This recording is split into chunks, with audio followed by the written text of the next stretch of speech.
Berso sa dili pa ang ebanghelyo.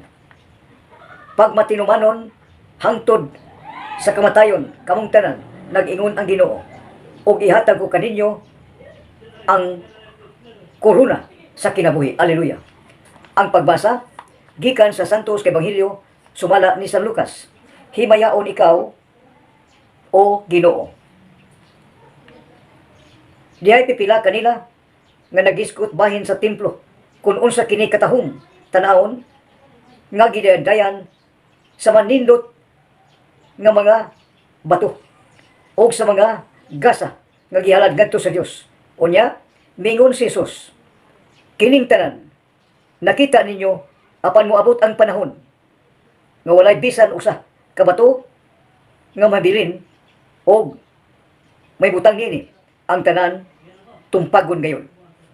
Magtutudlo nangutan na sila, kanus aba kini mahitabo og unsa man ang ilanan nga magpailang mabot na ang panahon og kini matuman. Si Jesus miyon, pagbantay kamo og ayaw kamo panlimbong kay daghan ang mamati ang muanhi sa akong ngalan nga magingon, ako mao ang Kristo. Og miingon usab ang uban, miabot na ang panahon. Apan ayaw sila tuhoy, ayaw kamo kahadlok. Kung makadug kamo mga gubat o mga kagubot, kay kini mga butanga, kinahanglan may tabo gayon paguna. Apan wala kini magpasabot nga doon na ang katapusan. Mipadayon siya pagingon, ang usa ka nasod makigubat sa laing nasod, ug ang usa ka gingarian manulong sa laing gingarian.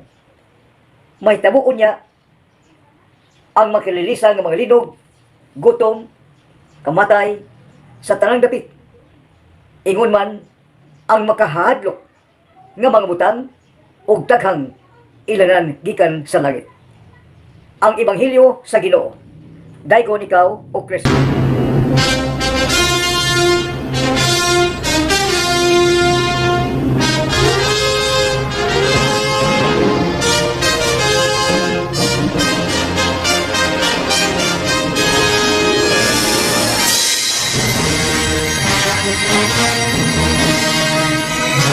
Bago pa lang yun nato nabati karong adlaw, Nobyembre 22, 2022, adlaw Martes.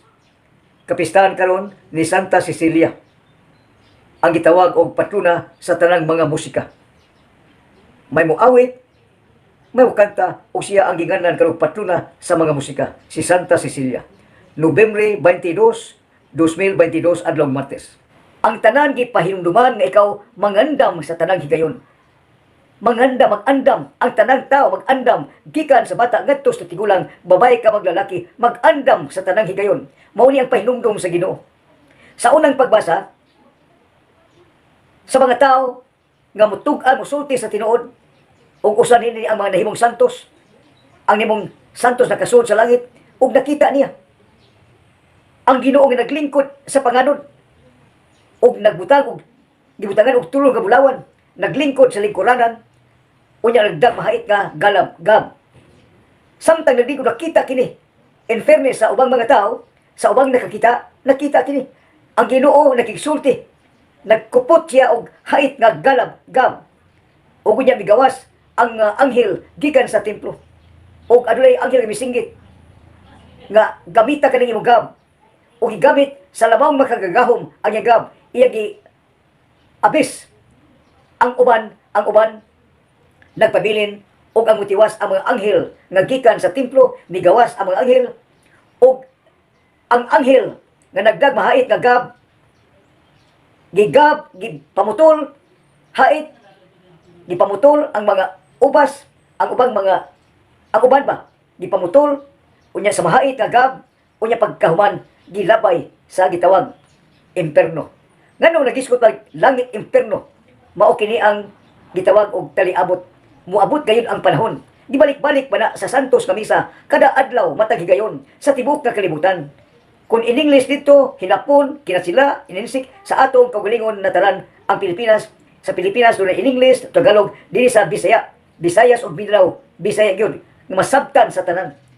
Kung unsa ebanghelyo nga nisuwat di sa ato, mausab ang ebanghelyo sa tibuok kalibutan. Tibuok kalibutan man ni. Unya na nagbisa ang uban, in fairness, ang ubang kaparian. Ang uban wa magbisa, ang uban nagmisyon, nagpadayon. Ang uban kinsa man na ang alagad apan gipanggab, gihurot o gab. Kinsa may gipanggab sa naglingkod sa trono nga adunay korunang bulawan, gigab o paghumagab iyang ang anghel misunog gab, mihabas, mitigbas. O ang mga anghel mitigbas sa dili na mobalik. Mao tong di na mobalik, di na mobalik, nya di mo biya og sala. Ang kalibutan, ang yuta naputos sa sala. Munang miani ang Ginoo gumikan sa kalakusang kugma sa Dios Amahan, miani ang iyang anak, ang pulong gikan sa pulong, ang Dios gikan sa Dios, ang kahayag gikan sa kahayag, o yang pulong nagpakatao nahimong Ginoong Hesukristo diya sa babayeng ulay. Nagpakatao, nipuyo gayon og siyam kabuan ang Ginoo. Ang pulong nagpakatao nahimong Hesukristo. O gumikan siyang kugma sa tanang katawhan, ang Ginoo nga nagpakatao, nagpakamatay. Pag humagpagkamatay, balik kadto sa gingayan sa langit, o adunay gigantihan sa Dios Amahan, ang ganti maong paghatag og gahurot o gahom, gigarian, himaya. Kung unsay ana sa man maoy iya sa anak, apan iyang gipili ang iyang gugma, iyang gahom dinhi sa kalibutan nga maong Holy Spirit. Nga dili makita ang gugmang gahom, apan makita in the person of the Blessed Mother Mary, ang inahan sa Dios nga nagpakatao, ang pulong, ang kahayag, unya nahimugso nahimong tao. Mao kana ang unang pulong, salmo o ang atong ebanghelyo karong adlaw. Ang Ginoo nagdagmahit mugab gayon og ang iyang gigab katong mamahimo mo balik mahimong santos, mahimong martyrs. Munang ang Ginoo mupabalik kayo sa mga tao. Apan adunay mga tao nga di na mo balik, mo sa likway, nga di mo tuo og nagpadayon silang sala og kadtong gihimong balaan, himpit nagasuod sa gingharian sa langit. Og ang mga anghel nagpadayon panggab sa mga taong di na mobalik, o adto na di na mobalik, dili mo biya og sala. Ang taong dili mo biya og sala kay nasangit, naungot sa iyang ginghariang gihimo, nihimo naman og gingharian, nangangko naman og iya, miangko naman sa ilabaw sa tanan, apan ikaw hinimo lamang, piniyalan lamang ang tawo ning kalibutan. Gipiyalan lamang og lumalabay ang tanan nga tawo ning kalibutan, lumalabay og gumikan kay ang tawo na kasala man, magbunga kini og kamatayon. Ang tanan ning kalibutan adunay kamatayon. Gawas sa mahal nga birhen og sa Ginoo ang pulong nagpakatao aron mutipon sa mga makasasala. Og kay ang makasasala nagpadayon man sa ilang sala, og ang sala magbunga kamatayon, bisan pag nagpakamatay ang Ginoo gumikan sa suod niya nga mga higala, iya mga isuon.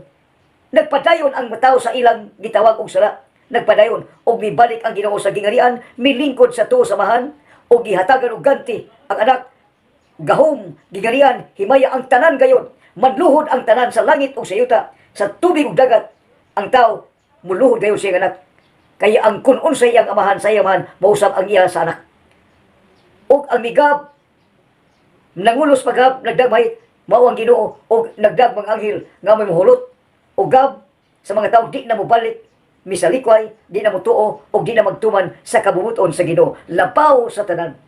Muna ang kalibutan. Ang kalibutan karon gipahinuno. You are reminded by God. Pinilan ka lang. You are an instrument of God. You are nothing. You have nothing. You have, and we can do nothing. Kitang tanan. We have nothing. We can do nothing. We have nothing at all. Upon with God's love, with God's grace, with God's presence, ang Ginoo nagpahinumdum kanimo ikaw mangandam sa tanang higayon.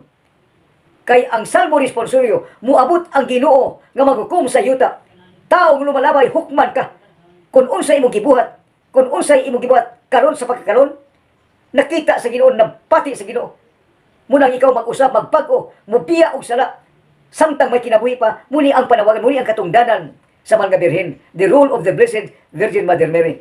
Ang mga tao, gitagan usab, gipiyalan usab og katungdanan, og kagawasan. You are an independent-minded person. Gitagan ka og kagawasan pagpili. You are given the freedom of decision to choose.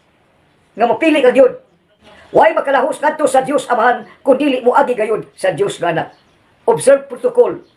Mga igsuon sa kalibutan, observe protocol. Sa imong panimalay dunay inahan, dunay amahan, dunay anak. Ang inahan magbalaan, ang amahan magbalaan, ang anak magbalaan, mahimong holy family. Munay panig-ingnan sa tibuok nga kalibutan. Holy Family, balaan nga amahan, balaan nga inahan, balaan nga anak, Holy Family. O ang amahan, Diyos amahan balaan, Diyos nga anak balaan, Diyos Espiritu Santo balaan, o ang mahal nga birin balaan, buhi nga panagway ug larawan sa gugma sa Diyos amahan. Ang mahal nga birin, buhi nga panagway ug larawan sa gugma sa Diyos nga anak. Ang mahal nga birin, buhi nga panagway ug larawan sa gugma sa Diyos Espiritu Santo. Ang mahal nga birhen way una nga blessed sacrament, balaan nga sakramento nga pinianan sa Diyos Amahan, Diyos Anak, Diyos Espiritu Santo, Diyos kausa hangtod sa kangturan. Amen. Busa tuhui ang Amahan, ang Anak ug ang Espiritu Santo, tuhui ang Inahan, usaray Amahan, usaray Inahan sa tibuok kalibutan.